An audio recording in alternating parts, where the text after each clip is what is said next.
चला बनवूया झटपट होणारे मेथीचे चमचमीत असे भजे. तर इथे 1 वाटी मेथी घेतली आहे, स्वच्छ धुवून घ्यायची आणि 1-2दा बारीक चिरून घ्यायची.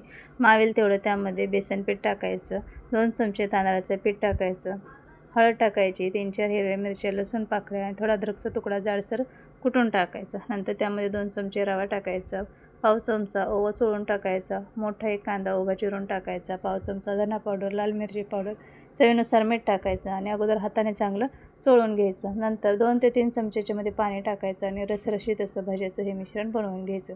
चिमूटभर खाण्याचा सोडा टाकायचा, परत मिक्स करायचं. कडकडीत तेलामध्ये हे छोटे छोटे भजे सोडून घ्यायचे आणि आणि कुरकुरीत क्रिस्पी होईपर्यंत तळून घ्यायचे. तेल चांगलं गरम करून घ्यायचं. नंतर गॅसची फ्लेम मिडियम करायची. तर असे हे कुरकुरीत भजे आपले तळून झाले. डिटेलमध्ये व्हिडिओ तुम्हाला पाहायचा असेल तर फोटोच्या खाली त्रिकोणावर टच करून पाहू शकतात. सर्व टिप्स सांगितलेले आहेत. लॉंग व्हिडिओ, शॉर्ट व्हिडिओ पाहण्यासाठी चॅनलला सबस्क्राईब, लाईक करा. बाय.